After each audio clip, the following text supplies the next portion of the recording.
Amanene means a gentleman's.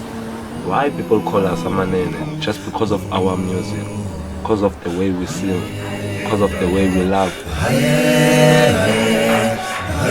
We must bring back the cream. We can, we're still young, we're fresh. Blood is still flowing here. We're trimmers, big trimmers. Just because we don't trim ourselves working here every day, we trim off a good life. It's the bond that we have together. We cannot ever split and stop singing.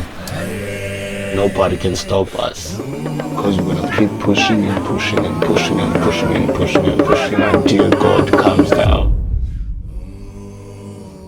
So some of the guys they are shocked by how did you quit the gangsterism and become the person that you are now, yeah? Because you don't carry nice here anymore, you don't carry guns, you don't carry nothing, you just carry music. That's our weapon to go to the success that we want. Yeah. Maybe music will be something that will heal my soul, heal my everything. It's something that I can see moving forward with it. We are one major voices. Amanene. Last December, heavy metal band Damage Plan took the stage at the El Rosa Villa. During their first set, Toutes les télévisions et les chaînes de radio américaines ont interrompu leur programme pour annoncer la mort de John Lennon. La nouvelle s'est répandue comme une traînée de poudre dans les rues de New York. Tupac Shakur dead in Las Vegas, ironically, on this Friday, the 13th.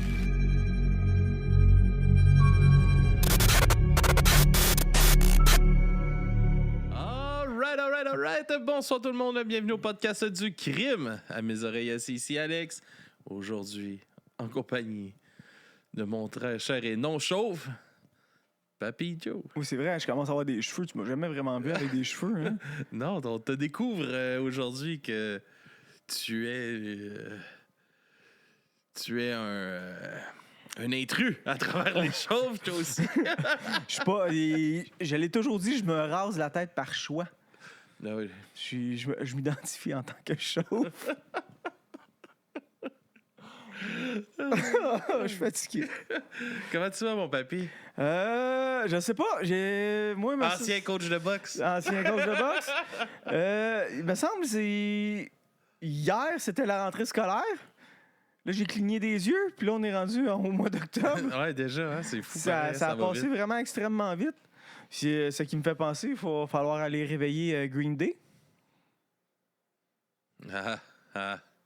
Wake me up before September ends. Je chante les bonnes paroles. Je m'en souviens pas aussi. Juste fallait que je le plug parce qu'on était le 1er octobre. Là. Non, fait que là, aujourd'hui, Papy Joe, de quoi qu'on parle, de quoi qu'on jase, du crime à mes oreilles. Ben, je vais commencer par lire mon texte. Ça va m'aider. Ah, ça l'introduit. Oui. T'as écrit ton introduction? Ben, je le fais à cette heure. J'essaie d'être professionnel. J'essaie d'être professionnel. Ben, bonsoir, mes audiophiles. Audiophiles, est-ce que tu sais ce que ça veut dire? Oui, les adeptes de trucs audio, du son. C'est comme un pédophile, mais au lieu d'aimer les enfants, il aime la musique. Ouais. Fait que ça reste légal. Le sujet de cet épisode sera un dossier important qui me tient à cœur. Oui. Qui est mi-cœur et âme. Je me penche sur l'histoire d'un groupe qui a marqué l'histoire de la musique et un personnage qui a marqué l'industrie du spectacle. On va parler des Doors. Les Doors! Est-ce que tu sais c'est qui les Doors? Je connais les Doors. C'est bon. Toi, Camille, est-ce que tu connais les Doors? Elle me fait signe d'un pouce positif. Positif! Toi, Pickle, est-ce que tu sais c'est quoi les Doors? Pickle, c'est un chien. Il connaît pas les Doors. Puis là, je viens de réaliser que son nom, il y a un dessin animé qui s'appelle Mr. Pickles. OK. Puis c'est un chien satanique. Ah, nice. Puis il tue du monde dans l'émission. Je t'enverrai ça, c'est bon. Mr. Pickles, c'était quand. Puis les gens, en plus, l'intro, c'est super gros dead metal. Mr. Pickles! C'était écœurant. Il se promène, puis il signe des ours, genre en faisant des ablutions sataniques. Là, c'était bon. Il y a eu, je pense, 2-3 saisons. Tu nous montreras ça. Ah, ouais, ça va me faire plaisir. Je viens d'allumer. Fait qu'on retourne aux Doors. Yes, les Doors. C'est un groupe fondé en 1965. Ils ont sûrement été accusés de satanistes, eux autres aussi. Là. Je sais pas, non, j'ai pas vu ça. Pas encore. J'ai pas où est-ce qu'on est rendu. C'est déjà là, 60 ans. C'est fou, hein? C'est fou. Le temps passe tellement vite. Puis, en fin de compte, ça va être mon 2 cents sur les Doors. Il n'y a aucun groupe, je trouve, qui ont repris ce son-là. Le plus proche que j'ai trouvé des Doors qui avait ce son-là, ben, même là, il n'y avait pas le son, mais je pense que la mentalité puis la construction genre de la musique, c'était Typo Négative. Puis même eux autres, je trouve, aujourd'hui, il n'y a pas personne qui leur ressemble aussi. Fait que vous direz, c'est comme un style qu'ils ont eu. C'est correct au moins qu'ils ressemblent pas au gars. Là. À qui? À Jim Morrison ou non, de Typo Négative? Ouais. Mais il a rien fait de mal. Mais non! C'est pour ça qu'on a fait un épisode là-dessus. Ouais, mais il n'y avait rien fait. C'était tout douteux, mais il n'y avait rien fait de mal. Ouais. C'était tout douteux. Il n'est jamais allé en prison. Ouais. Hein? Il a juste posé pour Playgirl, puis après ça, il l'a regretté en sachant que 80% de l'auditoire de Playgirl, c'était des messieurs. Mais quand même, c'était un beau grand monsieur ténébreux. Fait qu'on revient à The Doors. allez écouter l'épisode. Je me rappelle pas c'est quoi le numéro, là, mais allez l'écouter. Je pense que c'est le 3e épisode. C'était un des premiers. Là. Ouais, ça fait longtemps. Hein? C'était un des épisodes que, justement, je pense que tu m'avais posé cette question-là, genre quel épisode je referais, puis c'était celui-là, pour donner plus honneur à Typo Négative. Ouais. C'est vrai, je les aime. Ouais, pense ça. On revient à The Doors. Première partie. Première partie, je spécifie parce que... La deuxième partie va être au moins dans un mois. Je sais pas si on le voit ici. Un petit peu, ouais. On le voit un petit peu. Je vais revenir à la fin sur le livre. Sur ma source. La source. Ben, une des sources. Parce que c'est toujours mieux d'avoir plus qu'une source pour confirmer certaines choses. Fait que les Doors formés de Robbie Krieger à la guitare, de John Densmore au drum, Raymond Ray, on va l'appeler Ray en général, Manzarek au clavier, et Jim Morrison. Je pense que, genre, vous savez c'est qui Jim Morrison. Le groupe s'est dissous en 1973. Fait que toute bonne chose a une fin. Et on va apprendre que la fin est arrivée vite pour ce groupe-là, étrangement. Ils laissent derrière eux 9 albums. J'aime mieux dire 8, mais la discographie dit 9. On a en 1967 l'album éponyme de Doors. Et aussi, dans la même année, Strange Day. En 68, Waiting for the Sun. En 69, The Soft Parade. En 70, Morrison Hotel. 71, LA Woman. Et aussi, 71, même année, Other Voice. C'est le premier album sans Jim. 72, Full Circle. 78, An American Prayer, Jim Morrison, un album hommage au petit Jimmy. Mais c'est comme... Il considère comme un album des Doors, mais techniquement, c'est comme juste comme des reprises. C'est rendre hommage. Fait que moi, je le considère pas vraiment comme un de leurs comme albums. Un album officiel. Ouais, c'est ça. C'est plus comme une compilation. C'est sûr qu'on va parler du groupe dans son intégralité, mais l'accent sera évidemment, veut pas, sur le beau Jimmy Morrison. Le beau bonhomme. Le beau bonhomme Jim Morrison. Que je crois n'a pas toujours été le beau bonhomme Jim Morrison, non? Avant même la création du groupe, Jim avait un casier judiciaire. Il fut arrêté pour des petits vols et de l'exhibitionnisme. Un jour, il était sur le toit de l'université et il pissait sur les passants. Juste comme... Champion! On commence léger. Mais un fait cocasse, je l'avais marqué, Jim Morrison, il était pas toujours beau bonhomme. C'était un petit gros. Puis encore, là, je veux pas faire de la grossophobie, là, mais c'était juste un petit gros, pas très attrayant. Mais en un été complet à faire du LSD, ça a l'air que ça te shape un body de beau bonhomme. Tu perds du poids, hein? Tu perds du poids. Tu maigris vite. Fait que c'est là qu'il a commencé à avoir sa shape, qu'il a relativement gardé jusque... Bon, il n'y a pas de secret jusqu'à sa mort, qui est quand même assez prématurée. La formation des Doors naît de la rencontre entre Jim Morrison et Ray Manzarek le 8 juillet 1965. Morrison retrouve Ray sur une plage de la côte californienne à Venise et lui fait écouter quelques textes qu'il a écrits, dont Moonlight Drive, My Eyes Have Seen You et Summer Almost Gone. Ce que je trouve qui fit avec aujourd'hui, hein, on est en train de finir l'été. Frappé par l'intensité des paroles, Ray propose à Morrison de former un groupe de rock mettant en musique ses textes. Et Jim accepte aussitôt. Au lieu de former un groupe, Ray l'intègre alors au groupe de Ray avec ses frères, Rick and the Raven. Fait que c'est comme... Tu sais, t'as déjà comme ton petit jam avec tes frères, puis là, tu décides de rentrer ce personnage-là un peu loufoque. Rick and the Raven est plus... Ça a marché. Rick and the Raven, que j'ai écouté, qui était bon, est plus un groupe de surf rock à la Beach Boy. Fait que, tu sais, en sachant qu'est-ce que les Doors ont fait plus tard. Surfing USA. Le groupe, Ouais, ça l'a encouragé quand même. Voyons, les Beach Boys, ils ont quand même chillé avec. Voyons, là, c'est Manson. Oui, c'est vrai. Mais moi, je parle surtout du point de vue musical. Là. Je sais. Le groupe se sépare après une divergence artistique entre les membres originels et les nouvelles idées de Jim. Quel hasard. Commence alors l'aventure The Doors, qui a un son plus psychédélique et touche à plusieurs autres styles musicaux. Fait que The Doors, d'où vient-il comme nom de groupe? C'est quoi, d'après toi, le nom du groupe? D'où vient le nom de Doors? Il y avait une porte qui avait de la misère à ouvrir. Je m'attendais à comme de quoi de mauvais, mais pas aussi mauvais que ça. Je sais pas. J'ai dit ça la première affaire qui m'est venue dans la tête. De où ça vient, The Doors? Retrouve ma ligne. Ce nom renvoie une à série de portes qui avaient de la misère à ouvrir parce que il y en a eu quelques-unes, d'ailleurs. Ce nom renvoie à un livre d'Aldous Huxley, The Doors of the Perception, où l'auteur narre son expérience des drogues, titre lui-même inspiré d'un vers du recueil de poèmes de Mariage du ciel et de l'enfer de William Blake.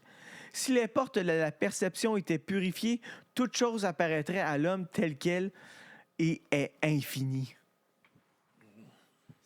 C'est spirituel. Oh, tabarnak. Ça vient chercher le petit picroté en moi. T'as ça, toi? Non. Ben, je commence à j'ai les cheveux longs. Je commence à avoir les cheveux longs. Ah oui, les cheveux longs, c'est fou. Je me Tu vas sens bientôt te rebelle. faire une couette. Hey, c'est clair, là. Tu dois trouver ça spécial, sortir de tes cheveux voler au vent. Hein? J'ai moins fait à la tête quand je sors dehors. C'est au cours d'une conférence sur la méditation transcendale que Ray rencontre le batteur John Densmore. Celui-ci avait payé 35$ pour un mantra personnalisé. Il n'y aurait pas eu de Doors sans Maharishi, dit Densmore, qui se rappelle le gourou. Ce mec androgyne sorti de petits contes de fées étranges et de qui émanait une vibration d'amour palpable.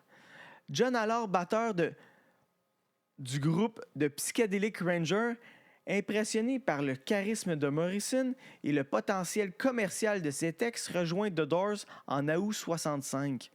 Le groupe entre alors en studio pour enregistrer un démo de 6 titres: Moonlight Drive, My Eyes Have Seen You, Hello, I Love You, Summer Almost Gone and End of the Night et Go Insane. La session de 3 heures a lieu le 2 septembre 1965 dans le studio World Pacific Jazz.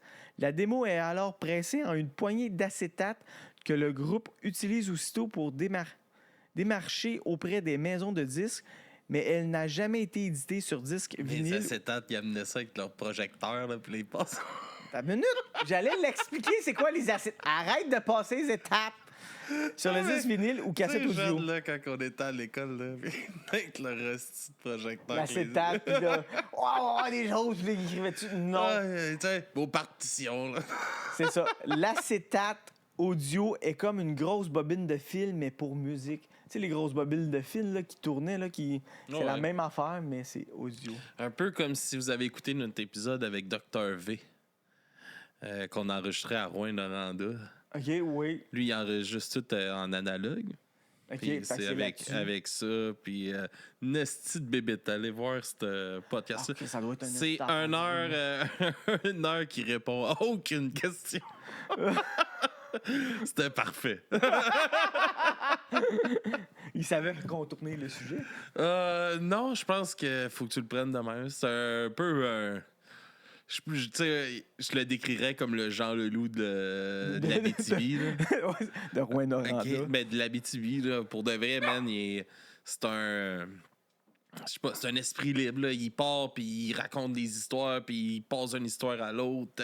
Ah, OK, c'est puis- dans ce sens-là. Là, ok. Ouais, ouais, Moi, ouais, je puis- pensais juste qu'il était comme refermé. Là, un il peu. nous montrait ses affaires, là, ça fuckait, puis là, il repartait dans ses idées, puis en tout cas, c'était... Ah, wow. Ouais. C'est beau, ça. Une petite belle entrevue. On a eu crispement du fun. Retournons. Retournons au sujet. En septembre 65... En septembre 1965, Krieger, qui avait joué avec John Densmore dans le Psychedelic Ranger, intègre définitivement The Doors. Le line-up est complet. Krieger n'est pas qu'un guitariste. Raison, ta fille, là, on voit juste ta fille. Ouais, dans mais ta face. j'essaie de lire. Personne ne veut voir ma face, de toute façon. C'est un compositeur de talent. Et ce que je pense, c'est mieux que la feuille d'en face demain. C'est pour pas voir mes cheveux. Pour pas voir mes cheveux, c'est ça. C'est un compositeur de Laisse talent. tes feuilles. C'est lui qui écrira certains des plus grands succès de Doors, comme... Faudrait te mettre un petit lutrin. Ah ouais, c'est une bonne idée, ça. N'est pas qu'un guitariste, non, un compositeur de talent, c'est lui qui décrira certains des plus grands succès de Doors comme Light My Fire ou Love Me Two Time. Un peu près à la même époque, le bassiste Pat Sullivan, qui avait enregistré quelques démos avec The Doors, quitte son tour le groupe. Ray découvre alors le clavier bass Fender Rhodes, dont le son remplace la bass. The Doors n'embaucheront désormais plus aucun bassiste du vivant de Morrison pour jouer sur scène, même s'ils feront par la suite appel à de multiples bassistes. Ah, t'en as un? Ah oui, passe. Je sais pas, tu... Ben oui. Chris, ah, c'est merveilleux, la grosse vie de luxe. Tabarnak, on vient de régler le problème. Ah, si je vis dans le luxe! Ah, on voit Papy Joe.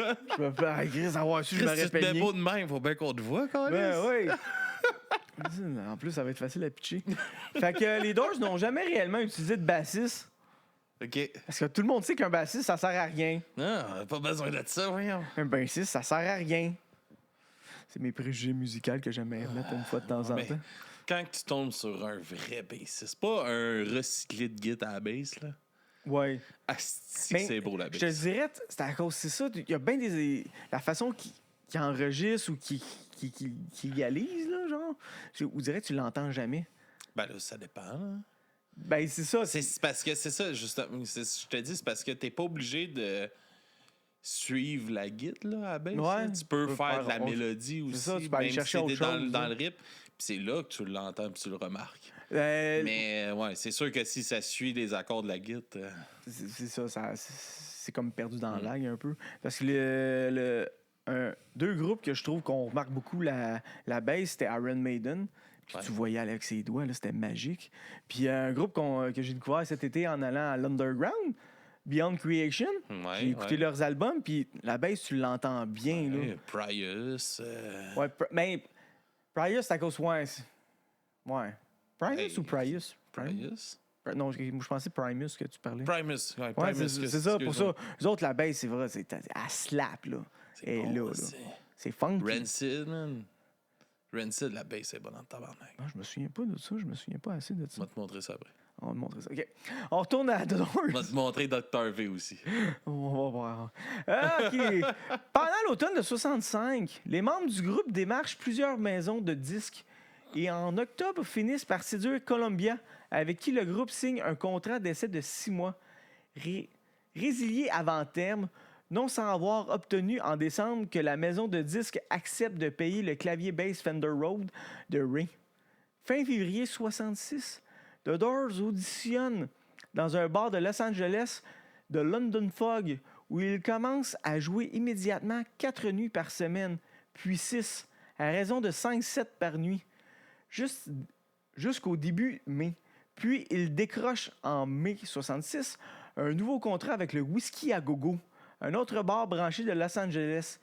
Il y assure notamment les premières parties du groupe irlandais Them, genre T-H-E-M, Them, dont le chanteur Van Morrison, aucun lien de famille avec Jim Van Morrison. Morrison. Ouais, c'est ça, il n'y a aucun lien de famille, a une influence considérable sur Jim. Le peu d'importance que Van accorde à un public qui l'insulte régulièrement et son penchant pour la boisson marque à vie Jim et les autres membres du groupe, qui reprennent ensuite régulièrement sa chanson Gloria. C'est Non, ça c'est... Ouais, ça c'est Alléluia. C'est autre chose, ça. C'est pas lui. Ces débuts difficiles permettent au groupe de se forger une expérience cynique solide, de maîtriser de nombreuses reprises et de tester leur propre composition. Jim, au début, était un grand timide sur scène. Hein? On en apprend tous les jours. Il rentrait sur scène, puis c'est en buvant beaucoup d'alcool qu'il se dégênait. Je pense qu'il y a beaucoup d'artistes que c'est arrivé, ça. Ouais, je pense que oui, un peu trop. Ça débordait dans les loges après. On a parlé d'une coupe. Non. J'ai le track. Là, le Jack Daniels. Le 18 août 1966, le groupe signe un contrat initial avec une petite maison de disques indépendante, Elektra. Est-ce que tu connais la maison de disques Elektra? Je connais pas la maison de disques Elektra. Tu connais pas la maison de disques Elektra? Non? Ah, j'étais un peu surpris.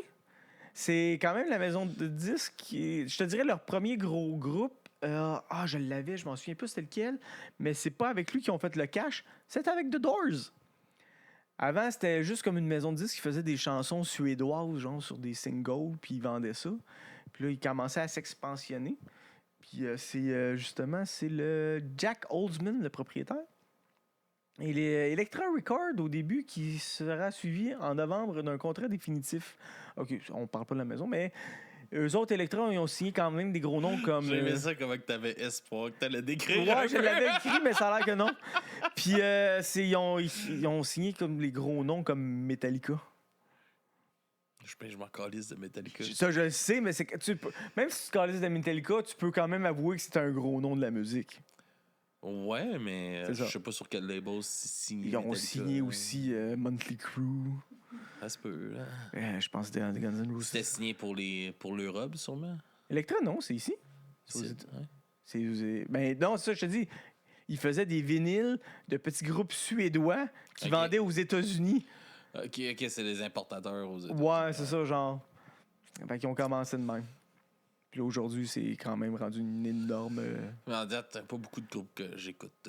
Non, ça, je me le nommé, fait que... Veux-tu m'aider? Non, t'écoutes pas Metallica non plus? OK. Correct. Tu t'écoutes Metallica? J'ai trouvé une version entre parenthèses. Non! Ça compte pas, papy! Ça compte pas! Mais Sad But True, c'est comme But True, mais c'est pas grave. Mais je l'ai mis dans le groupe Bestaminus. C'était une version faite par intelligence artificielle. Ils l'ont repris, genre, le Black Album, puis ils l'ont fait, genre, version funk. Ouais, ils ont fait ça avec plein de bands. Ouais, ben c'était bon, j'aimais ça. C'était encore une des raisons pourquoi que c'est important l'intelligence artificielle. Pas vraiment, c'est pas grave. Non, ferme ta gueule, pas dans l'art. Hey, ça, puis des chansons. Pas dans l'art, Non, ça, je suis d'accord. Point de vue artistique, c'est dégueulasse, mais en même temps, il y a des espèces de bonnes chansons country, là, qui font. On avait fait jouer une aussi à un moment donné, là. C'était pas. T'as dit deux choses absurdes, là. Hey, la vie est absurde. Bonne chanson country, puis... Une chanson country, plus, genre, c'est le gars, il dit qu'il aime boire de la bière puis enculer son ami de façon non homosexuelle. C'est bon, là. The Doors. The Doors. Elektra Records, au début, qui sera suivi en novembre d'un contrat définitif, mentionnant notamment l'enregistrement de 7 albums. Le 21 août, lors d'une prestation en résidence au Whisky à Gogo, Jim Morrison, qui a avalé du LSD, No shit. No shit. Et sans doute inspiré par les écritures de Freud sur le complexe d'Oedipe, improvise des paroles sur la section musicale centrale de la chanson The End. Ils l'ont gardé, cette section-là. Quand tu écoutes The End, elle est quand même comme 10 minutes, si je me trompe pas, 7 ou 10 minutes. Puis il y a une section musicale, puis là, il commence à genre parler de sa poésie. Mais il y a une partie où est-ce qu'il dit « Father, yes son, I want to kill you. Mother, I want to fuck you. Mais ils ont juste enlevé, genre, sur le disque, il fait juste dire Mother, I want to. Puis là, il crie, mais il dit pas I want to fuck you. Fait que, scandalisé, le patron du club jette le groupe dehors sans même leur laisser le temps de terminer le morceau. Ce premier incident Le premier incident inaugure une longue série de provocations transgressives. Elle devient caractéristique des Doors et contribue à forger la légende de Jim Morrison. Et on commence. On coche. Les déboires commencent. Les déboires commencent. Ça commence vite, pareil. Ouais, ça commence. Ça commence. On teste des covers. Mother, I wanna fuck you. Pété sur le SD. Même moi qui, tu sais, je sais qu'on remonte à une certaine époque. Aujourd'hui, peut-être que ça passerait un peu mieux. En guillemets. Mais, tu sais, je me semble que j'aurais pas été là. Non. C'est comme si je déciderais de chanter Criminel, genre de Garou, genre, avec le sourire d'en face. C'est comme nowhere comme ça, sans comme parler de la toune avant, genre. C'est comme, si j'en reviens pas, man, qui... Ouais, il a lu ce texte-là, puis lui, ah ouais, je vais aller te défendre ça. Il l'a pas défendu quand il a commencé à avoir des critiques, il a arrêté de la chanter. Ah, mais quand même. Là. Mais quand même, il y a eu un processus de je vais la chanter. Il y a une fille qui va faire les back vocals. Il a fallu qu'il y ait jam, là. Ouais. Il a fallu qu'il pratique, là. Puis il s'est dit tout le long, ah ouais, c'est cool. That's it. C'est pas bien. C'est à cause de toi que je suis criminel. Ta faute, si t'agaces à 4 de 14 ans. OK. Au cours du mois de septembre 66, The Doors enregistrent leur premier album, sobrement intitulé The Doors. L'album, malgré des sessions qualifiées chaotiques par Robbie Krieger... Hey, j'imagine, pour vrai, que ça devait l'être. Ben... Tu sais, je veux dire, il y a le côté... Il y a quand même... Ils l'ont enregistré en un mois seulement. Parce qu'il était quand même professionnel, mais c'est le côté... Je suis même pas sûr que c'est le côté genre de la drogue, quoi que ce soit. Ben, pas que je suis sûr, c'est ça qu'il dit. C'est vraiment... Il jammait, là. Tu sais, il partait, puis là, il essayait des choses, puis il y a beaucoup de tunes qui ont été écrites qui auraient dû durer 15 minutes, mais ils ont fait comme... On peut pas, genre. Il faudrait que ça dure moins que ça. C'est quand même étonnant. Dans ce temps-là, il n'avait pas mal des longues tunes de 15 minutes. Oui, il n'avait, mais c'était pas des albums complets. Tu sais, bien souvent, il y avait comme. Je vais prendre l'exemple Iron Butterfly, je me souviens pas c'est quoi le titre de l'album parce que ça sonne genre Agatha quelque chose comme ça. T'as un côté, c'est juste une tune de 15 minutes, mais l'autre base, c'est des chansons bien normales. Là. J'aimerais que tu trouves l'album. Ouais. À quoi? Je vais pas le chercher. Iron Butterfly, peux-tu me chercher ça, s'il te plaît? Tu vas voir, l'album, c'est comme des bulles un peu d'huile sur le dessus. Puis le nom, c'était bizarre, là, c'est vraiment... Fait qu'ils l'ont enregistré quand même en un mois. Fait que ils t'ont speedrunné ça. L'as-tu trouvé? In Agada Vida. Tu vois, j'étais pas propé. Non, c'était pas si fait. Il est super bon en passant, si tu veux l'écouter. Ce premier album est caractérisé par un son unique résultant de la combinaison de styles virevoltants de Mazarek et à l'ogre box continental. Là, les sortes d'ogres, là, moi, c'est encore une affaire que... Tu commences à découvrir une bass, c'est une bass. Une guitare, c'est une guitare. Mais un ogre, il me semble, il y a part des églises puis électriques, ça a l'air que non. Ça a l'air qu'il y a comme au-dessus d'une centaine de sortes d'ogres pour faire différentes choses. Ouais? Moi, je suis flabbergasté. Fait qu'à chaque fois, il nomme des ogres, des orgues, puis pas des orques. C'était Marius! Faudrait s'en refaire une partie de Donjon Dragon. T'étais pas supposé d'en faire une? Je suis en train. Ah, c'est pas encore fini? Non. OK. Vox Continental. Des tonalités de jazz de Desmore et des réminiscences de flamenco et de musique indienne apportées par Krieger. Il s'ouvre sur un morceau bref et très rythmé inspiré du bossa nova brésilien Break On Through to the Other Side. Évidemment, c'est... Break on through to the other side! Break on through to the other side! Ah! Yeah! Je l'écoutais en plus en m'en venant. À valeur de manifeste, puisqu'il invite à dépasser les apparences banales et à passer de l'autre côté par l'usage de la drogue. Ben... Oui, ben je vais revenir à cette partie-là parce que pour promouvoir la chanson sortie en single en janvier 67, le groupe décide de sortir un clip tourné en novembre 66. Chose assez rare pour l'époque. Ils sont également le premier groupe à avoir la promotion de leur album sur un grand panneau d'affichage du Sunset Strip. L'album comprend également des titres où la musique met en valeur la qualité poétique des paroles de Morrison, Soul Kitchen, The Crystal Ship, to the Crystal Ship, I want my Soul Kitchen. Des chansons plus légères correspondant mieux à l'esprit rock'n'roll inspiré par l'insouciance 20th Century Fox. You're my 20th Century Fox. Elle était écœurante. Ça doit être la chanson de Kat, de Kit Kat. Elle aime les renards. Ah, sûrement. Hein? Je viens d'y penser. Ouais, elle pouvait pas venir, elle travaillait trop tôt demain. Ah, ben, c'est correct, je respecte son choix. I Look at You. Et des reprises d'Alabama Song qui est tiré de grandeur et de décadence de la ville de Mahagony de Kirkwell sur des paroles de Bertolt Brecht. Et une de mes préférées, Backdoor Man. I'm a backdoor man. Pourquoi c'est ta préférée? Ben d'après toi, À cause du titre? pourquoi ça parle? D'où vient le terme Backdoor Man? Parce que c'est une chanson de blues à la base qu'ils ont repris. Puis le terme Backdoor Man, non, t'as aucune idée? Vas-y. Camille? Backdoor Man? Si je te dis je suis un backdoor man, ça te dit quoi? Je sais pas, non? Moi, ça me fait penser au gâchis. Là. Ben non! Hein? Bon C'est ça Dieu! qu'attendait qu'on y dise. Mon Dieu, vous êtes de petites... Ouais, c'est pas parce qu'on le connaît qu'on Non, pense tout de suite non, à ça. Backdoor Man fait référence que l'homme du travail rentre par la porte avant, pendant que madame doit dire à son homme de partir de la maison. Ah oui. Fait que quand t'es un backdoor man, c'est à cause que tu couches avec des madames déjà occupées. Oh, non, ça sonne mal, dire ça, des madames déjà occupées. Ou des madames en couple. On dit des madames en couple. Ça sonne mieux. Fait que, mais, parce que j'ai quand même un mais là-dessus, Jim Morrison était quand même reconnu pour être un bon backdoor man. pour inciter. Être insistant auprès des madames pour aller... Un coup bien chaud, j'imagine. Un coup bien chaud. Pété sur le LSD, il voulait du Sur le sexe. LSD, il voulait explorer l'étoile chocolatée des madames. Oh! T'es un backdoor man. Un autre sorte de backdoor man.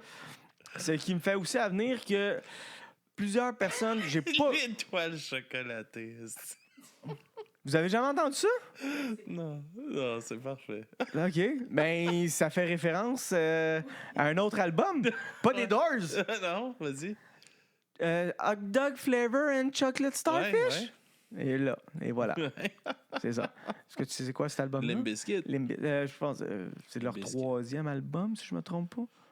2e ou 3e? 3e. Parce que t'as le premier, blablabla Dollar and quelque chose. Juste des hits. Puis le deuxième, c'est l'autre avec le bonhomme, il fait ça de même dessus, que je connais pas le titre. Mais Juste des hits. tu sais qu'ils ont sorti un nouvel album? Ou ils vont sortir un nouvel album? Je sais qu'il y en avait sorti un, on l'avait critiqué sur le podcast quand il est sorti, avec That Vibe. Là. Ah, t'as pas? Ben là, je pense qu'il y en a un qui va sortir dans pas long. Ça va sûrement être autant à chier.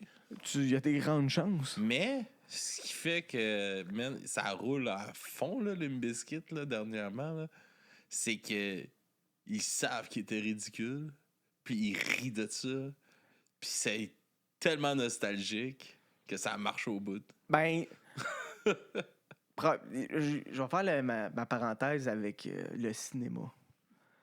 C'est plus les jeunes qui vont au cinéma, c'est les vieux. Fait que quand ils font chercher des 8000 films de super-héros, pourquoi? Parce que ça va chercher une autre génération. C'est que je suis tanné. Puis, je veux pas revenir sur ouais. Je suis tanné pareil des remakes. Marvel, mais on a mis... Pas juste Marvel. Là. Ben, je sais, mais... Tout, il changé de franchise, tabarnak. Puis, point de vue musical, j'ai l'impression qu'il y a aussi comme une renaissance des vieux groupes. Parce que c'est qui vont au show? C'est pas les jeunes qui vont au show, là. C'est les vieux. Ah, ça coûte tellement cher. Oui, c'est dégueulasse. Là.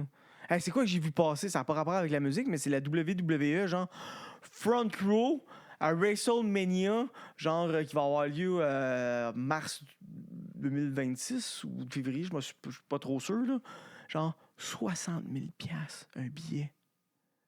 Je suis comme, à quel point, man, que Pour une journée ou les deux? Je pense que ça doit être pour la fin de semaine au complet. Au moins, là. Mais Au moins. Au moins, mais je suis comme, tabarnak, c'est qui a cet argent-là, man, pour aller s'asseoir? Ouais, ça, le Super Bowl, c'est la même histoire. Ah, c'est rendu ridicule, là. C'est Lady Gaga, je pense que ses billets, c'était entre 400 et 5 000, genre. C'est pour son spectacle, de quoi de même? Je suis comme... Moi, je me souviens d'une époque où est-ce que les shows, c'était pour vendre l'album. Puis là, à cette heure, on dirait la musique, c'est pour vendre les shows. Ça a comme me reviré de bord, genre. Ben, c'est la seule place qui font un petit peu d'argent. Ouais, c'est ça. On divise The Doors? beaucoup. Ouais, The Doors. Hein? La partie que t'as sautée, là, faut que tu y reviennes. Backdoor Man est là. Quiz de quoi parle Backdoor Man? Le monsieur qui sort par la porte. Fait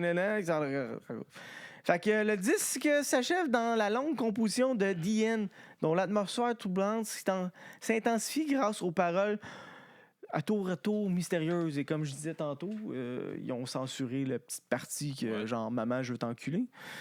Ou je veux te baiser, non, c'est plus je veux te baiser. Si l'album paraît le 4 janvier 1967, les critiques sont d'abord peu enthousiastes. Break On Through to the Other Side, avec en face B End of the Night, n'arrive pas à percer dans les charts, n'atteignant que la place 126 des charts américains.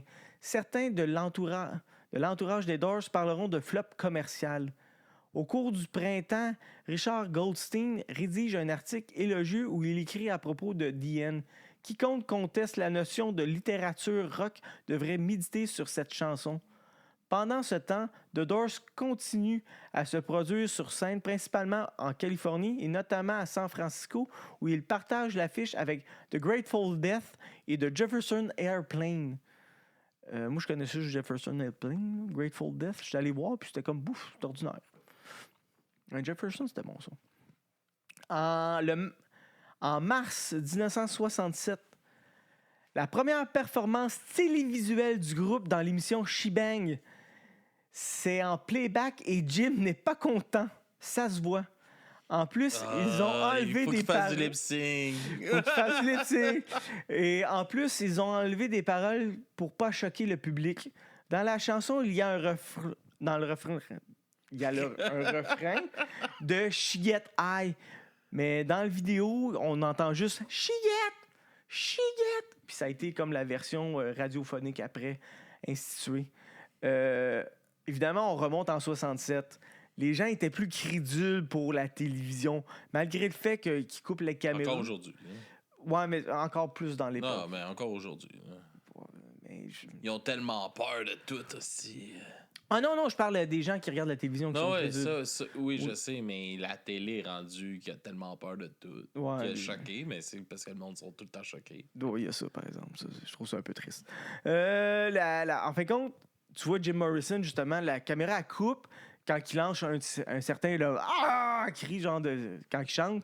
Mais tu vois qu'il est comme là, mais la caméra elle coupe juste à terre, genre. Mais tu le vois. La nonchalance que dégage Jim forge encore plus son personnage parce que les gens croyaient qu'il était réellement nonchalant de même sur scène. Il l'a apporté aussi avec le temps. Là. Il a fallu qu'il joue. Fake it till you make it. The American Dream. Le succès est finalement au rendez-vous au printemps 67 avec la sortie du single Light My Fire. The Doors réenregistre ce titre présent sur l'album pour finalement garder la version originale. Les paroles sont de Robbie Krieger et non de Jim Morrison, comme ce que croient beaucoup de personnes. Et le morceau sera réduit de 6 à 3 minutes afin de pouvoir être sorti en single en avril. Le succès est immédiat. Dès le 29 juillet, Light My Fire, véritable hymne à l'amour fou, atteint le numéro 1 du Billboard et y reste pendant 3 semaines, devenant le titre culte des Doors. Et je confirme que Light My Fire, c'est quand même le... Tu chantes cette tune-là, le monde savent que c'est The Doors. Le groupe est alors acclamé à la fois par la presse adolescente, mais aussi par la presse intellectuelle, séduite par la qualité lyrique des paroles que les gens croient de Morrison, encore une fois. Il n'était guère fréquent de trouver un groupe de rock qui cita Blake, Brecht et Freud. Le 17 septembre 1967, The Doors se rendent à New York pour passer dans la très populaire émission télévisée Ed Sullivan Show, où ils interprètent notamment Light My Fire. La direction d'antenne exige cependant qu'ils modifient le vers We couldn't get much higher. Parce que ça faisait référence à la drogue, encore une fois. Susceptible C'est quand même drôle, ça. Ça. Oh, le mot high. Ah, ça veut dire de la drogue! Susceptible de choquer l'Amérique bien pensante. Morrison ne respectera pas les souhaits de la chaîne. Le groupe ne sera plus jamais invité à l'émission par la suite. C'est pendant ce séjour à New York que Joel Brodsky réalise les célèbres photos de Jim Morrison torse nu. C'est en noir et blanc. Mm-hmm. Il est tellement beau. C'est vrai qu'il est beau. J'ai besoin d'un avis. Ses petits cheveux frisés. Il y avait la gueule de l'emploi. Hein? Le LSD a fait sa job. Ces photos ont énormément contribué à façonner l'image d'effet Beb. C'est quoi ça? Wow! Je pense qu'il y a mal... Il y a mal quoi? Ça a mal corrigé. L'autocorrect, Ouais. des fois, je pense que ça l'a changé mon mot, mais... Qu'est-ce que ça a écrit? D'ébène. Son beau, c'est son beau personnage, là, mais ça n'a pas... OK, de Morrison. Et a popularisé The Doors aux États-Unis. C'est aussi à New York qu'il prend le look qu'on le connaît aujourd'hui. Chemise blanche à froufrou et pantalon de cuir trop serré.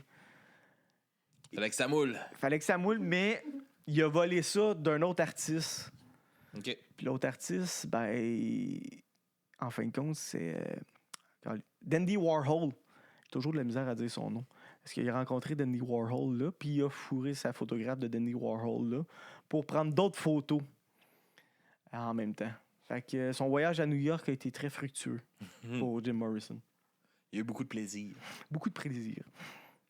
En octobre 67, l'album The Doors et le single Light My Fire deviennent tous deux disques d'or. La sortie au même moment du deuxième album, Strange Day, contribue à maintenir le groupe sur le devant de la scène.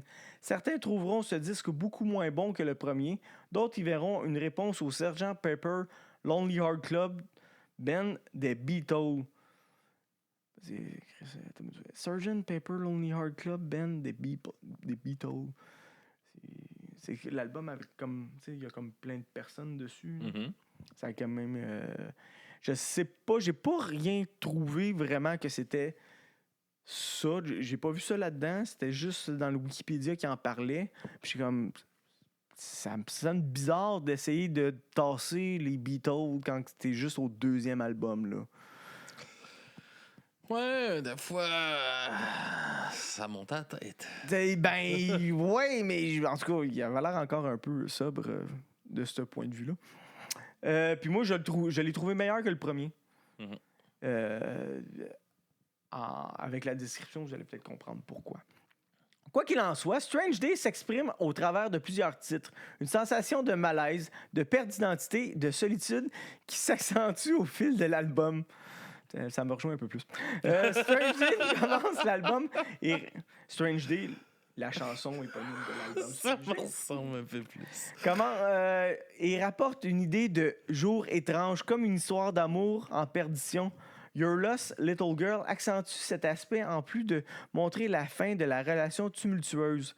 Et je vais ramener sur Your Lost Little Girl, c'est juste un terme quelconque qui parle pas réellement de jeune fille.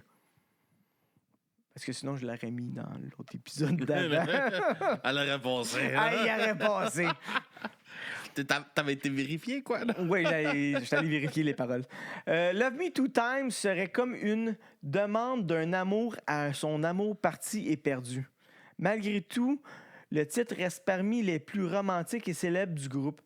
Unhappy Girl laisse percer un sentiment d'urgence et d'imminence comme Horse Latitude, poème musical strident qui se teinte même d'agressivité. Sur le titre culminant des impressions de mort, le poème écrit par Jim Morrison pendant ses dernières années de lycée décrit l'épouvante de chevaux jetés à la mer par des marins pour alléger leur navire. C'est une pratique faite à une certaine époque. Tu avais des chevaux, tu avais de la misère, le bateau tanguait. Ben, le poids de surplus, il allait faire un petit tour dans l'eau. Ils ont fait la même chose aussi avec certaines personnes qui traversaient l'Afrique pour aller faire des champs de coton aussi. J'imagine. Ouais, j'avais vu une scène que justement, ils font comme, ouais, ben, mets l'ancre au cou de lui, les autres vont suivre. Fait que l'ancre tombe dans l'eau, puis le bateau... Ils sont tous attachés ouais, puis le bateau se vide comme ça, c'était assez traumatisant. Puis c'est ça. C'est triste aussi comme situation. Malgré le fait que People Are Strange rythme l'histoire, le disque s'achève avec un goût amer. I Cannot See Your Face in My Mind est comme le premier opus sur une longue composition presque apocalyptique, avec une introduction de riff de Ring sur son Vox continental, When the Music's Over, où Morrison exprime sous sa forme la plus ramassée et la plus dense la révolte de la fin des 60s contre le puritanisme américain. Nous voulons le monde et nous le voulons maintenant. Enfin, cet album restera célèbre pour son côté très psychédélique. LSD. L'identité complexe de Doors... C'est que j'ai ça parce que le nom du groupe, c'est The Doors. Fait que quand tu nommes le groupe, c'est The Doors.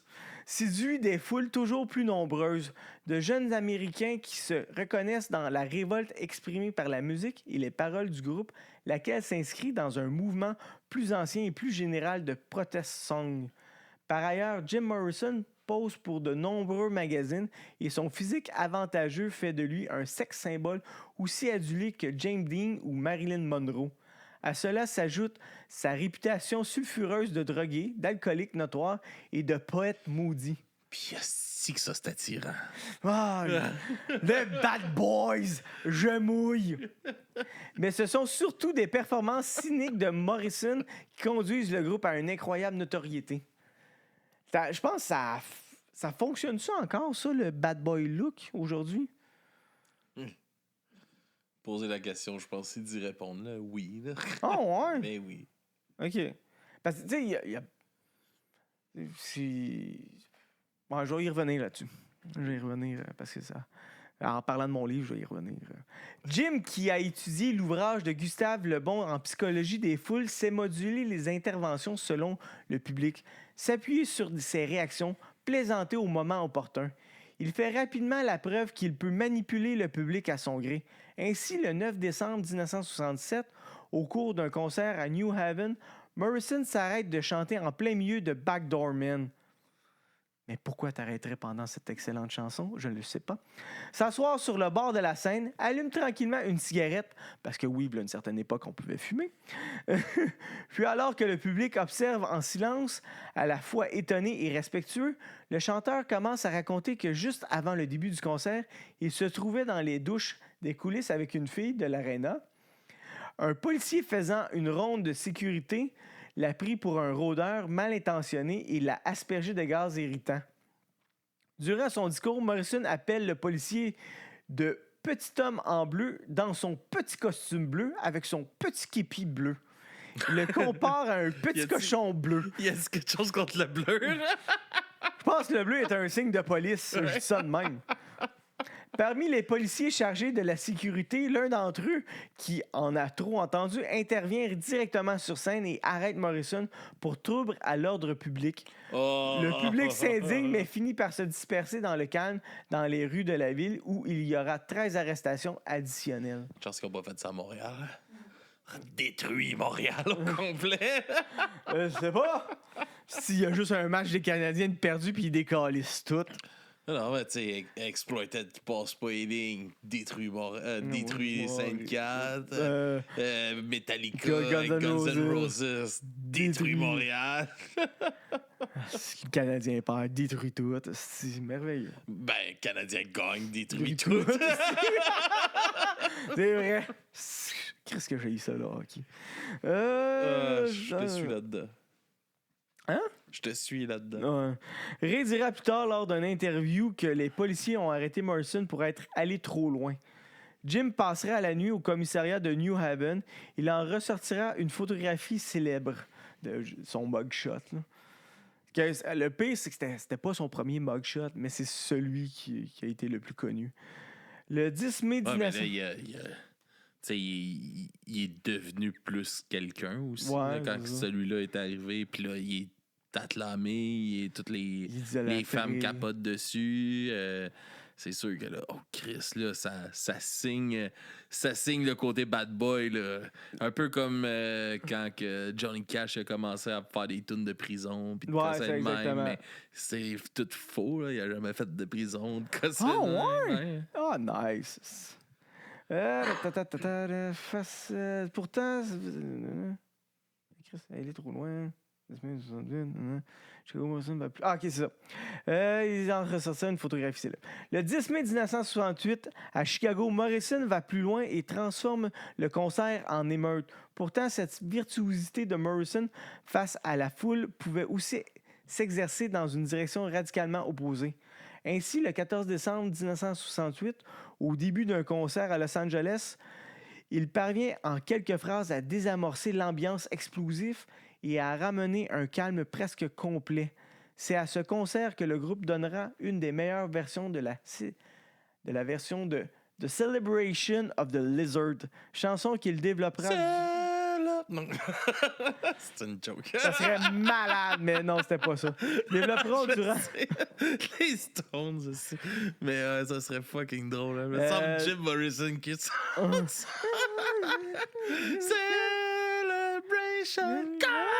of the Lizard! Chanson qu'il développera durant l'enregistrement du prochain opus Waiting for the Sun. Le succès de la formation déstabilise profondément Jim Morrison. On a un job à faire au AI, là. Le succès de la formation déstabilise profondément Jim Morrison, lequel sombre petit à petit dans l'alcool et la drogue. Les concerts des Doors deviennent de plus en plus chaotiques. Mais c'était pas déjà le cas, ça? c'est juste ça, il va en crescendo, tu sais. Ouais.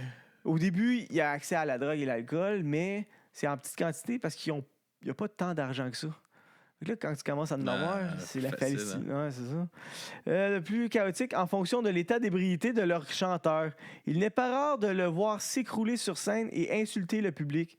Dès mars 1968, les autres membres du groupe s'entendent obligés de placer Morrison sous surveillance constante pour le protéger contre certains excès et intervenir immédiatement en cas de malaise. Il engage à cet effet l'artiste new-yorkais Bobby Norrit. Oui, vas-y.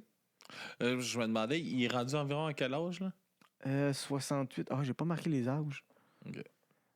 J'ai pas marqué les dates de fête. Parce que ça se passe vite, là. C'est pour ça. Oui, tout se passe vite. Fait qu'il y a peut-être... Une minute. Parce qu'à 27, bye-bye, là. Fait que... 27, ouais. Fait qu'il devait peut-être avoir genre 25, genre même avant, là. Peut-être 23, 24. Fait qu'il était pas si vieux que ça, là. Il est mort en 71. Fait que, ouais, 24. Ah, yo! Merci, recherchiste. D'autres membres du groupe se sentent obligés. Fait qu'ils ont engagé un artiste new-yorkais, Bobby Norrit. Au printemps, The Doors enregistrent leur 3e album, Waiting for the Sun, mais les tensions s'avivent au sein du groupe et plusieurs disputes éclatent. Le chanteur est souvent absent ou imbibé et n'hésite pas parfois à arriver en studio accompagné d'amis rencontrés lors de ses soirées arrosées. C'est quand tu as de l'argent. Là. Il y a aussi les difficultés techniques du studio. Ainsi, après de longues discussions, le groupe décide de supprimer la très longue chanson The Celebration of the Lizard qui devait occuper une face entière de l'album et lui donner son nom. Seule la section centrale du morceau sera conservée sous le titre Not to Touch the Earth.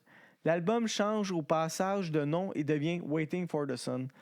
Bobby Norrit se cachera sous les prétextes de la surveillance de Morrison pour réaliser un film en noir et blanc pour le clip de Not to Touch the Earth.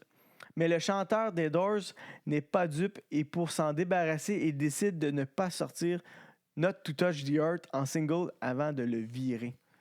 Fait que, tu sais, c'est un artiste, il filme en cachette avec son sel. Avec son sel. Ça, je me Son dis. sel, là, c'est une grosse C'est affaire. une affaire gros de même, là, genre subtil. Ah, j'enregistre pas! Ça fait 3 fois que t'as craignes ta caméra. Pour me dégourdir. Faut pas qu'elle encrasse faire tourner l'huile. Non, mais hein, ça te pète un mood, ça. Toi qui avais une idée artistique. Ouais, c'est ça. Putain, mon esti, tu me fais mon truc de cul, d'abord! T'es reviré. Ouais, non, mais faut que je te surveille. Donc, bon. Démotivé en panne d'inspiration, Morrison renacle de manière de plus en plus marquée. Robbie Krieger complète l'album avec 3 titres de sa plume: Wintertime Love, Spanish Caravan, Yes the River No. Puis Wintertime Love, je la connaissais pas, puis elle est vraiment bonne. Je suis même pas capable de la chanter parce que je l'ai pas assez écoutée. Finalement publié au début de juillet 1968, et malgré ses difficultés, l'album est reçu avec enthousiasme par le public, en particulier grâce à la chanson pacifique The Unknown Soldier, dont le dernier vers The War is Over, par sa simplicité même, se transforme rapidement en slogan politique des opposants de la guerre du Vietnam. Parce que oui, on est en pleine guerre du Vietnam, puis le monde ne veut pas y aller au Vietnam. La presse... Guerre sans raison. Ouais. Il n'y avait pas rapport là. Non, il n'y avait pas rapport là. C'était comme, je te dirais, c'était leur première guerre sans raison. Là. Après ça, il se trouvait une raison qui s'appelle du pétrole, là, mais ça, c'est une autre affaire. La presse sera beaucoup moins favorable, mais le magazine Crowd Daddy décrit l'effet de la chanson. La foule des adolescents libérant plusieurs mois de frustration, exultant en hurlant dans les allées « La guerre est finie! Les Doors ont arrêté la putain de guerre! » Mais contrairement à ces propos et à cet enthousiasme de manifestation juvénile, la guerre du Vietnam perdure et le vrai hit se révèle être Hello, I Love You qui ouvre l'album. La chanson a pris la première place dans les Billboard pendant 2 semaines et est devenue la meilleure vente depuis Light My Fire. Elle sonne comme si les Beatles l'auraient écrite. Hello, I love you, can you tell me your name? Puis j'ai été longtemps pensé que justement que c'était les Beatles qui a chanté cette chanson-là. Jusqu'à temps que je me rende compte que c'était eux autres, ouais. Je suis comme, oh, spécial. Ouais, Peut-être pour ça hein, qu'il commençait à se péter à la tête, là, qui était meilleur que les Beatles. Ouais, c'est ça. L'album, comme le précédent, sera doté d'une dimension psychédélique avec en plus l'utilisation d'instruments acoustiques, piano, guitare acoustique et même basse acoustique. J'étais allé... C'est beau une bass acoustique. J'avais jamais entendu ça jusqu'à temps que je l'ai C'est beau, ça sonne bien. Fait que j'étais allé écouter ça, puis j'étais comme, ouais, c'est spécial, je m'attendais pas à ça, genre. C'est comme... Les petits gros manches. Ah, ça, t'aimes ça, des gros manches, hein? T'as-tu déjà... on parle de bass, là, mais t'as-tu déjà entendu l'Octobass? Non, ça me dit rien. Non. C'est l'Orchestre symphonique de Montréal. C'est une des seuls orchestres qui ont ça, là, dans le monde, là. Puis... c'est une affaire, man, c'est tellement énorme, là. C'est comme une contrebasse ou plus ouais, gros? c'est une grosse crise de contrebasse, mais il peut même pas, mettons, aller c'est ça que ça prend 2 personnes? dans le temps, ça prenait 2 personnes. Là, à cette heure, c'est comme des pitons, puis tout ça. Mais ouais, et c'est débile. Il y a Octoplot, le groupe Octoplot, qui ont fait... ça a de l'allure avec le nom. Ils ont fait une chanson avec, justement, l'octobassiste de l'orchestre, puis c'est débile. Quand ça commence à sonner, là... Ah, ça doit sonner... Tabarnak! creux profond, une autre tune que je vais te faire entendre. Ouais, une autre affaire. Là, t'auras pas le choix, là. Il va falloir que je te fasse écouter mes tunes après, là. Des gâchis. Des gâchis. On a déjà écouté avant, là. Cependant, Morrison se détache peu à peu du rock dès le mois de juin. À la stupeur des autres membres de Doors, qui sont encore tenus contractuellement par Elektra pour 3 albums, Morrison leur annonce son intention d'interrompre sa carrière de chanteur. Suspense! T'as-tu vu? Je finis ça sur de la suspense! Tabarnak! J'ai hâte de voir ça où les crimes. Ben, il y a pas... Mais là, il y a un mugshot. T'as le mugshot, il y a pissé sur du monde. C'est plus... Ouais, on est plus dans une histoire dans une déchéance. Non, ouais, c'est ça, dans la déchéance de Jim Morrison et des Doors. Puis là, je vais en profiter pour, justement, revenir sur... Le livre. Le livre, qui, en fin de compte, c'est Mick Wall. pour ceux De même que Guns. De même que Guns, parce que sa plume, il va vraiment dans les détails. Encore une fois, j'ai pas sorti les détails de signature de contrat parce que C'est plate. c'est plate, mais il va chercher des. Et non, c'est plate. Asti que Mamie Pam aurait dit ça. Tu serais tombé là-dedans. Il y a des grandes chances que oui. Mais en même temps, elle va être déçu, il n'y a personne qui est mort. Non, c'est ça. C'est à la fin qu'il y a quelqu'un qui meurt. C'est long avant qu'on y arrive. Ben, c'est ça qui m'étonne. Tu sais, j'ai pas encore lu la moitié, là. Mhm. Puis il y a bien du stock qui se passe. Puis c'est par après, quand j'ai vu que de leur premier album, puis le Strange Day, dans la même année, je suis comme, wow, man, ils t'ont gonné ça jusque. Mais je pense que ça arrivait quand même souvent. Tu sais, les albums étaient souvent plus petits aussi, là, dans le Ben, temps. si je me trompe pas, le premier, il est comme 45 que ça rentre minutes. sur un... Ouais, mais ça tourne à l'entour de le 45 temps, minutes. mais le nombre de tunes, c'était souvent moins. C'était des plus longues tunes. Ouais, peut-être Tout pour ça. ça. Fait que peut-être que c'est plus productif un peu. Ouais. C'est comme les EP aujourd'hui. Là, les bands, ils sortent plus de EP. Puis, Ben, en fin de compte, ils sortent des singles pour aussi. notre Plus pas ami choix. Spotify. Yeah. Spotify. Puis là-dessus, hein? Ben, du riz, il est plus là-dessus au complet? Oui. Ah, toi, ouais. Ben, moi, j'ai jamais été là-dessus. Moi, fait je me que... suis enlevé là-dessus. Je n'ai parlé hier là, dans mon entrevue que j'ai faite. Là, mais ouais. J'ai enlevé là-dessus. Je suis rendu sur Cobos. Ok. C'est bon. Plus éthique. C'est plus éthique. Ouais, c'est ça. C'est... Un petit peu plus cher, mais un peu plus éthique. Ok. Meilleure redevance pour les artistes. C'est le meilleur. Puis en même temps, parce que moi, Spotify, j'avais déjà entendu parler qu'ils avaient donné de l'argent pour des missiles. Ben, je dis des missiles. Ben, ils pour ont des fonds armements. d'investissement, ils diraient. Ouais, dans l'armement. Puis l'autre affaire, c'est que quand l'intelligence artificielle, avant que l'intelligence artificielle soit si nombreuse que ça, il y avait déjà des artistes fantoches qu'en fin de compte, ils payaient genre comme un gars pour se tourner la tête sur un clavier, puis ils poussaient ça pour en faire le plus d'argent possible. Ouais. As-tu la référence d'un gars qui Des tourne mots la tête? crasseurs! Juste l'image, OK. C'est à cause, c'est François Pérusse, un moment donné, il va dans un magasin New Age. Puis là, il y a quelqu'un qui ça c'est Flavien Céline qui joue telle affaire, puis c'est juste comme du clavier. Puis là, après ça, oui, mais vous allez voir, lui, il est plus profond dans son interprétation. Ah, OK, c'est juste qu'il se tourne la tête de l'autre bord sur le clavier. Puis c'est de là qu'il vient, cette gag-là. Il fait plein de jeux de mots avec genre. Avec les gadons ça, genre, ça va me coûter cher. Enfin, de même. François Pérusse. Fait que ton livre. Fait que, oui. Pas mal dit ce que j'avais à dire. Ouais? Ah, l'image du bad boy. Ouais, l'image du bad boy. Parce que justement, Mick Wall, quand il nomme souvent les titres, comme le titre de Guns N' Roses, c'était The Last Giants. Led Zeppelin, c'est Giants Among Us. Puis Metallica, je sais pas c'est quoi. Je m'en souviens plus. C'est pas grave. Ça calisse. Non, parce que je vais sûrement en faire un moment donné sur eux. Je pense qu'on avait assez avec le Facebook, là. Imagine qu'est-ce que je peux aller chercher. Puis, l'image du bad boy venait aussi avec comme la célébrité.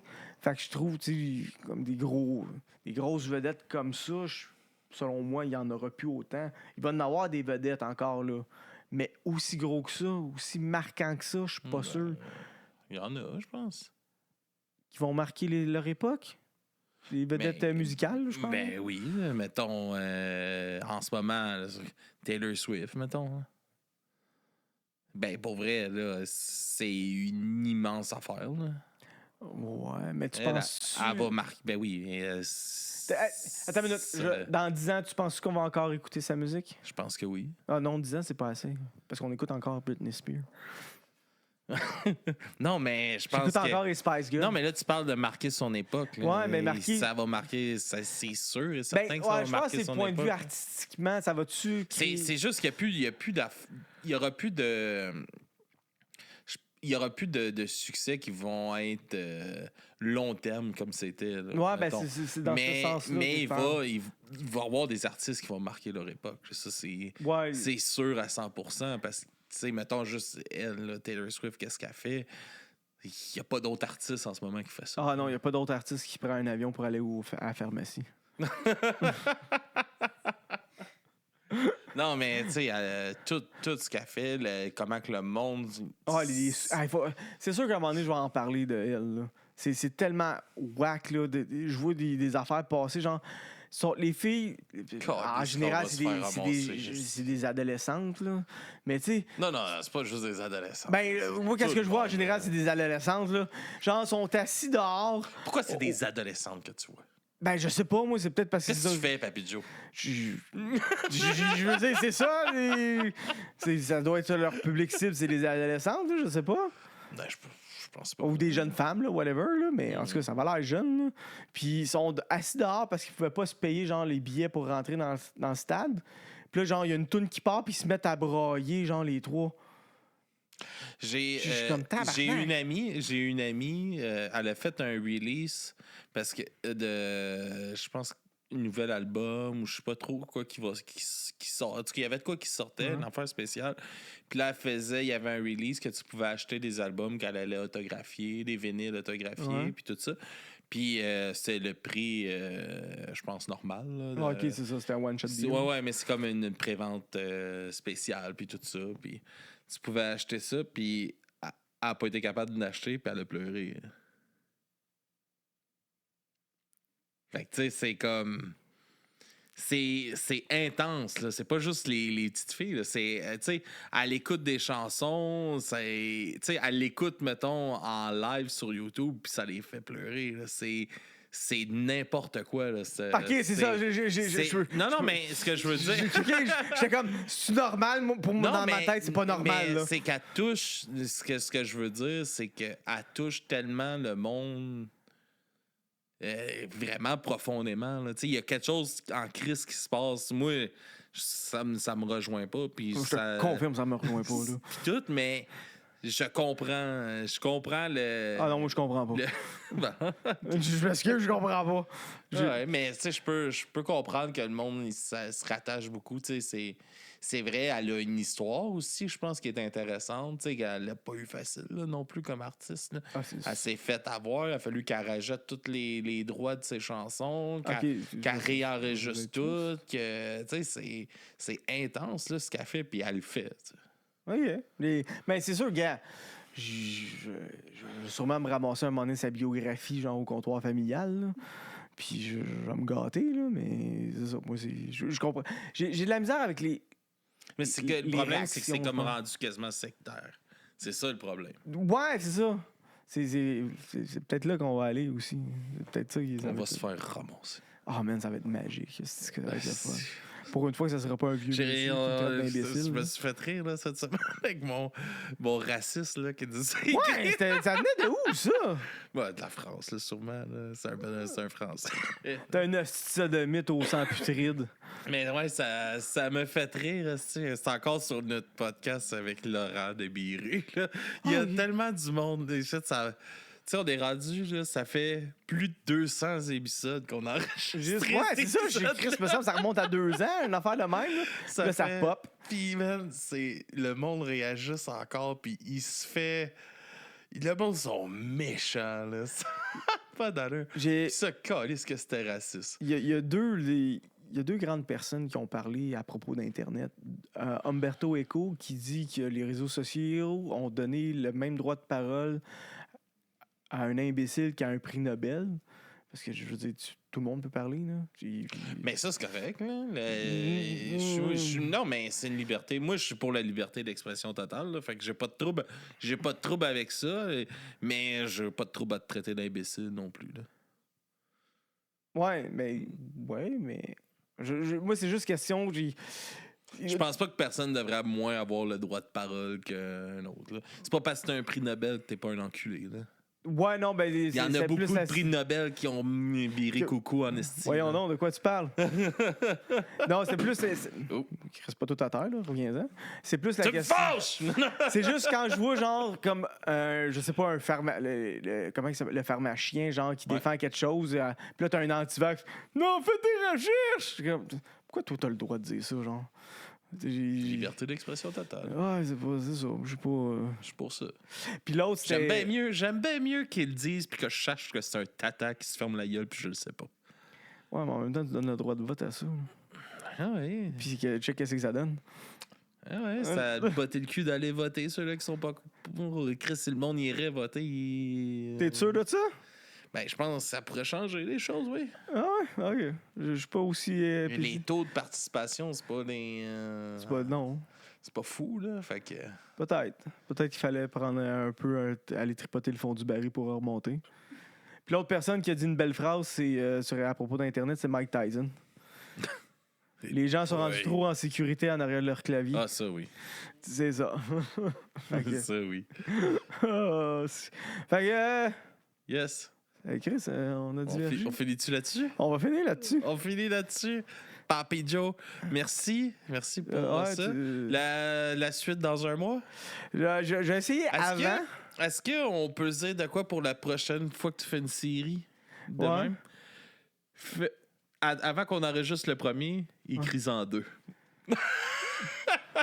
Fait que non, mais ce que je veux dire, c'est qu'après ça, on va pouvoir l'enregistrer, puis ça va quand même te donner un mois pour enregistrer. Pour faire les autres. Ça. Pour faire. En même temps, on va rester aussi dans l'adrénaline du moment. Ouais, les gens n'auront pas le temps d'oublier. Ouais, c'est ça. Les gens oublient vite. J'oublie vite. Exact.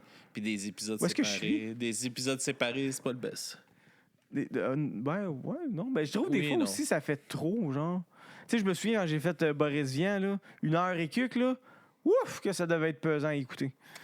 Oui, mais le monde aime ça. Pour de vrai, le monde aime moins. Il y a moins de monde qui vont écouter une partie 2 qu'un long épisode. Ah, ok. Bon, ben, je vais essayer de faire attention. D'abord, Metallica, je vais te gonner ça en une shot. Ah, ça, je veux pas 60 épisodes sur Metallica. Là. Oh, yeah! S'il y en a un autre qui va aller sauter en bas du cap.